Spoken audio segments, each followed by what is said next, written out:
Hello student, स्वागत है आपका हमारे YouTube channel Shri education basic math पर। इस वीडियो में हम बात कर रहे हैं क्लास 10th के समांतर श्रेणी चैप्टर के बारे में।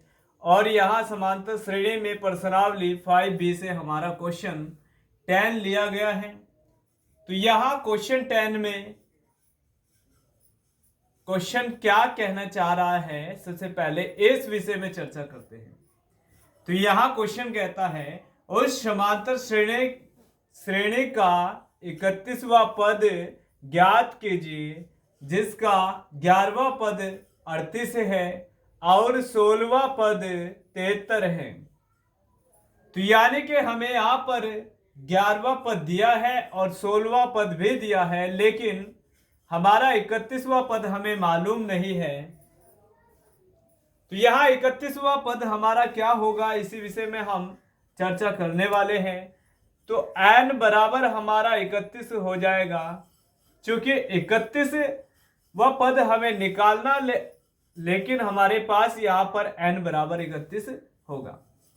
तो यहाँ हम सबसे पहले देखते हैं कि a1 को हम प्रथम पद के रूप से दर्शाते हैं। तो यहाँ a2 को हम दूसरे पद से दर्शाते हैं। तो जब a1 को हम प्रथम पद से दर्शाते हैं और a2 को दूसरे पद से दर्शाते हैं, तो यहां पर a11 हमारा 38वां पद है। तो यहां लिखेंगे a11 बराबर 38 और यहां लिखेंगे हम a16 बराबर 73।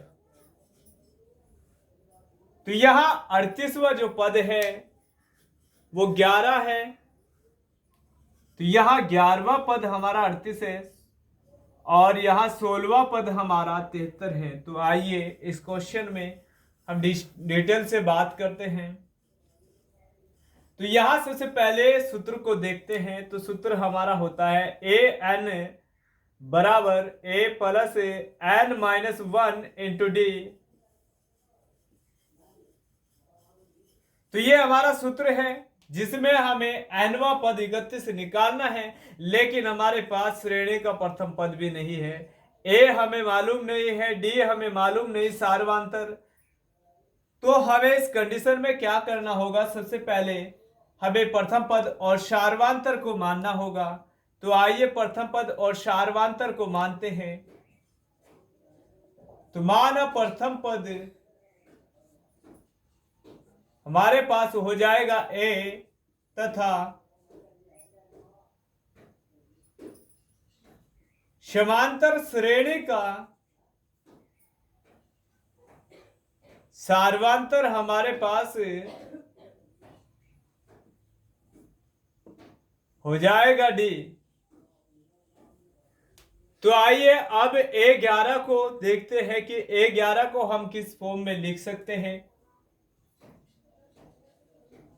तो यहां प्रथम पद हमने a माना है तो सूत्र में ऐड करेंगे, और 11 पद की बात है तो 11 माइनस 1 डी हमारा सार्वधातुक हो जाएगा।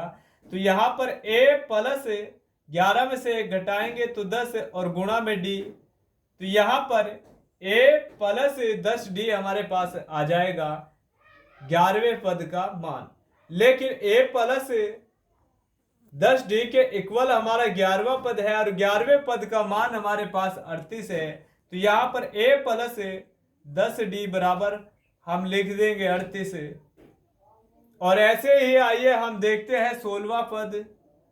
तो a16 हमारे पास हो जाएगा। आइए देखते हैं कितना हमारे पास a16 हो जाएगा। तो an हमारा 16, यानी कि हमने यहां 16वें पद की बात करनी है। तो यहां a हमारे पास प्रथम पद है और 16 माइनस डी हमें लिखना होगा, और यहां सार्वधातुक d। तो a प्लस 15 और गुना में लिखेंगे d। यहां पर a प्लस 15 डी हमारे पास 16वां पद है, लेकिन वास्तव में हमारे पास 16वां पद 73 है। तो a प्लस 15 डी बराबर हमारा हो जाएगा 73। तो यहां हमारे पास दो समीकरण बन गई है।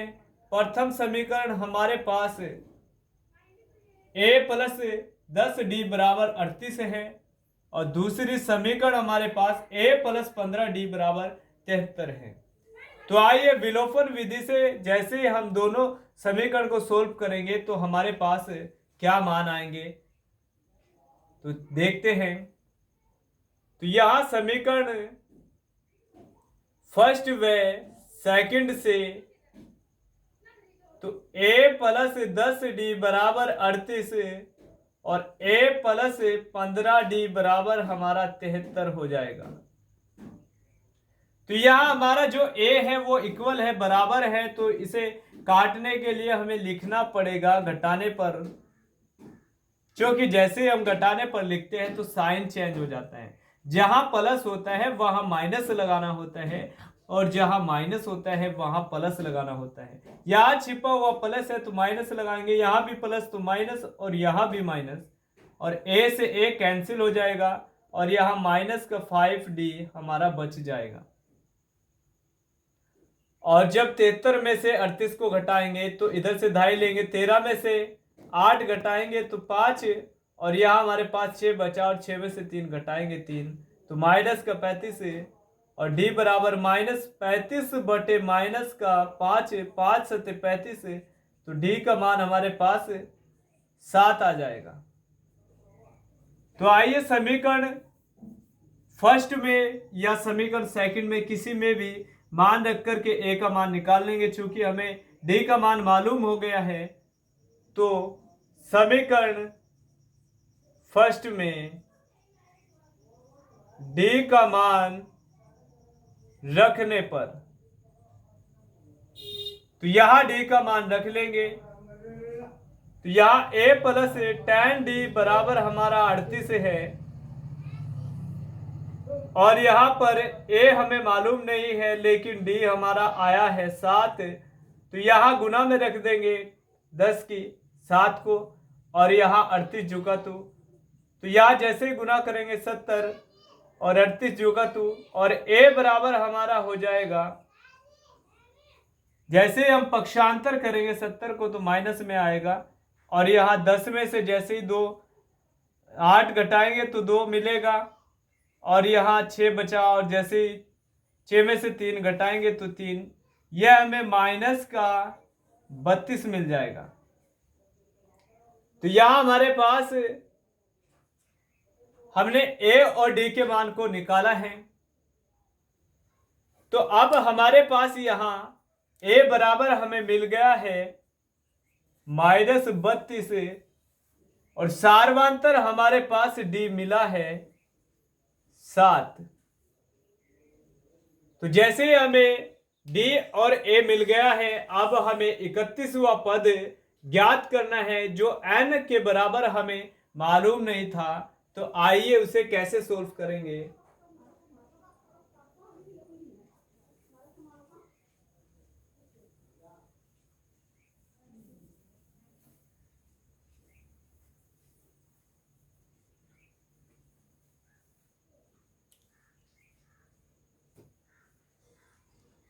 तो आइए अब वैल्यू को पुटअप करते हैं और यहां 31वां पद निकालते हैं।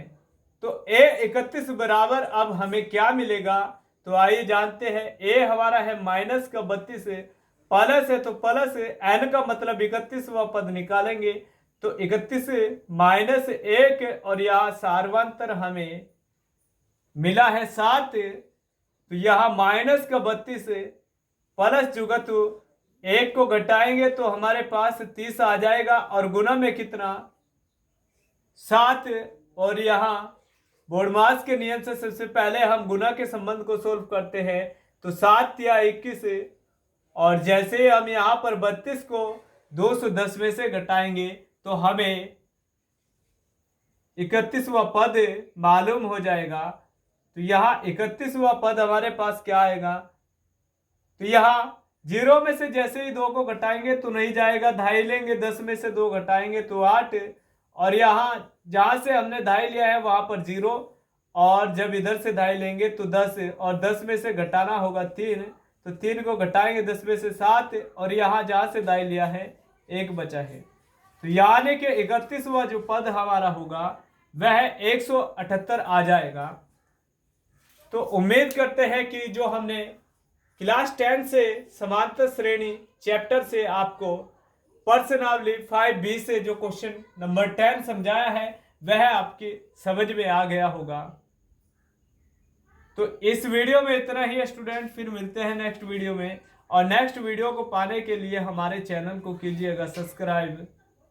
और इस तरह ही आपके लिए हम अच्छे से अच्छे क्वेश्चन को बनाते रहेंगे और पूरा आपको समझाने की कोशिश करेंगे। और उम्मीद करते हैं कि आपकी समझ में प्रत्येक क्वेश्चन हमारा समझाया हुआ आ जाता होगा।